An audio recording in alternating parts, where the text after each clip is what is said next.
किसको दिया? शिक्षक को दिया। और एक तरफ किसको दिया? अगले अदर स्टेट वाले। कारण यही है कि इस गवर्नमेंट को पढ़े लिखों का पाला पड़ गया। फ्रेंड, कैसे हैं आप सब? आशा करता हूं कि अच्छे होंगे।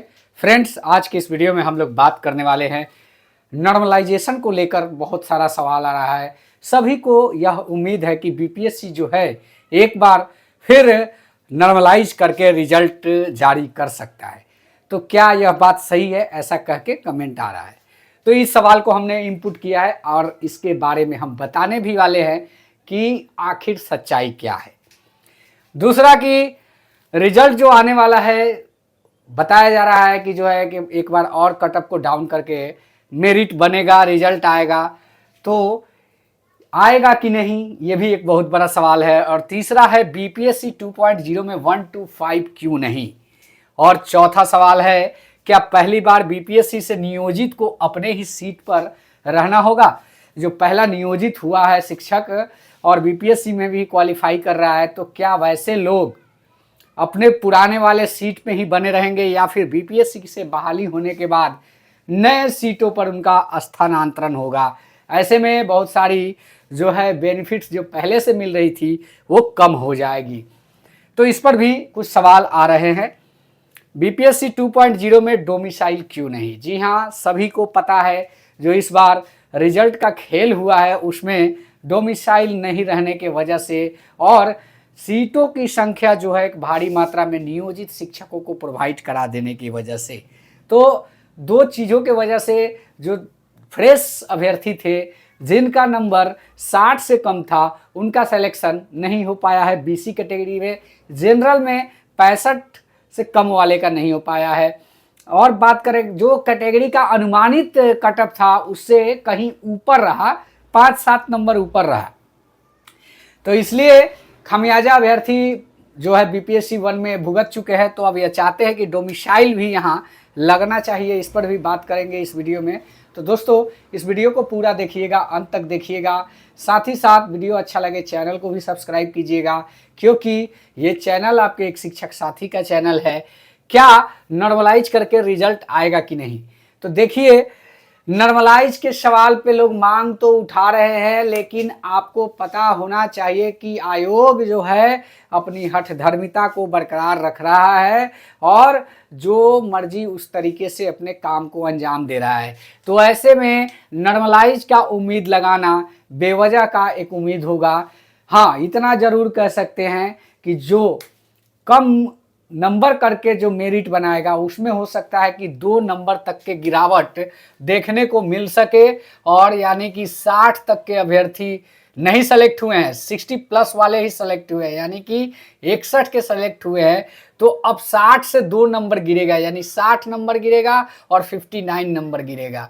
तो आप यह कह सकते हैं कि 59 तक जिनका आता हो वो श्योर रह सकते हैं। नॉर्मलाइज का मतलब हो गया है सभी को सामान्य रूप से। तो वैसी चीज कॉम्पिटिटिव नेचर के एग्जाम में कह पाना बहुत मुश्किल होता है, इसलिए इसका उम्मीद लगाना कहे तो यह बेवजह होगा। और दूसरा बात करेंगे कि जो रिजल्ट आएगा या नहीं, तो रिजल्ट आने की पूरी संभावना है। आयोग भी इस बात को कह चुका है कि बैलेंस की सीटों को क्या करना है यह सरकार तय करेगी या शिक्षा विभाग तय करेगी। तो इस संबंध में आप लोग अगर आवेदन सचिवालय और शिक्षा विभाग को दे रहे हैं या फिर मंत्रालय स्तर पे दे रहे हैं, जैसे कि सीएम हाउस हो गया, सीएम साहब के ऑफिस हो गए, शिक्षा विभाग के जो एसीएस हैं उनको, या फिर प्राइमरी डायरेक्टर को अगर आप आवेदन सौंपते हैं तो इसके बारे में सोचा जा सकता है, वरना यह सीट आगे की वैकेंसी में इंक्लूड होगा। साथ ही साथ ये बात करेंगे यहाँ पे बीपीएससी 2.0 में 1 to 5 क्यों नहीं। तो सीधी बात है कि 1 to 5 का अभी वैकेंसी भारी मात्रा में हुआ है, सबके नज़र में, अभ्यर्थी इसका जानते हैं वास्तविकता क्या है, सच्चाई क्या है। लेकिन पब्लिकली यही पब्लिक डोमेन में चल रहा है कि भारी मात्रा में शिक्षकों की बहाली हुई है। तो सरकार के पास यह बात पहले से ही कह रखी है कि हमने भारी मात्रा में बहाली दिया है, तो इसकी गारंटी नहीं है अभी। हाँ, अगर इस पर आप चाहते हैं कि कुछ काम हो तो अवश्य होना चाहिए। 1 to 5 को बैलेंस सीट हमको लग रहा है कि 30,000 के आसपास बैलेंस आयोग दिखाएगा इस बहाली में। तो ये सीट जो है यहाँ पे ऐड होना चाहिए, ये सीट जो है बीपीएससी 2.0 में ऐड होना चाहिए। अगर आप लोग इस बात को सचिवालय और आयोग और शिक्षा विभाग मंत्रालय तक अपनी बात को पहुंचाने में सफल होते हैं तो डेफिनेटली प्राइमरी का सीट भी प्लस हो सकता है बीपीएससी 2.0 में। क्या पहली बीपीएससी से नियोजित को अपने ही सीट पर रहना होगा? देखिए, ये एक बहुत बड़ा इशू है। लेटर के माध्यम से भी बताया गया है कि आप लोग अभी तक वहीं कार्यरत रहें, आप लोग को अपनी सीट छोड़ने की ज़रूरत नहीं है। और बात करें शिक्षकों के नज़रिए से तो शिक्षक पूरी तरीके से जानते हैं कि इस पर 4-5 केस ऑलरेडी हो गया है, हो सकता है कि नोटिफिकेशन भी रद्द हो जाए, तो इसलिए शिक्षक भी रिजाइनेशन देने के मूड में नहीं है। अगर रिजाइन कर देते हैं, उधर बहाली कैंसिल हो गया तो ना घर के रहेंगे ना घाट के रहेंगे, इसलिए वो भी सीट अपना छोड़ना नहीं चाहते हैं। तो ऐसे में अभी फिलहाल वो अपने ही सीट पे बने रहेंगे। बीपीएससी 2 में डोमिसाइल क्यों नहीं, ये एक बहुत बड़ा सवाल है। इस पर तो बिल्कुल ही बात होनी चाहिए, डोमिसाइल आखिर क्यों नहीं है।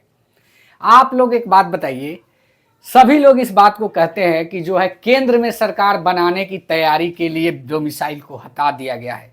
तो आप लोग को क्या लगता है, एज ए स्टूडेंट छोड़ दीजिए, मैं एक बिहार के नागरिक होने के नाते आप लोग से पूछता हूं कि क्या लगता है आपको तेजस्वी और नीतीश की जोड़ी जो है मोदी को हरा देगी?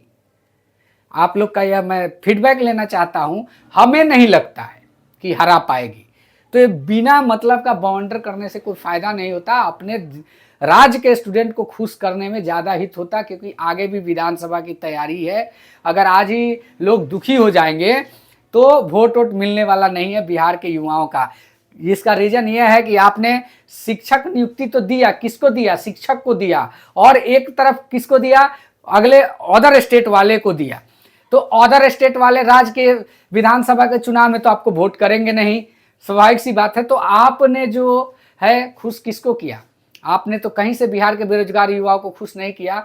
तो इस बहाली से टोटली यही देखा जाए तो गवर्नमेंट को कोई फायदा नहीं हुआ, सिर्फ एक ढिढोरा पीटने के सिवा।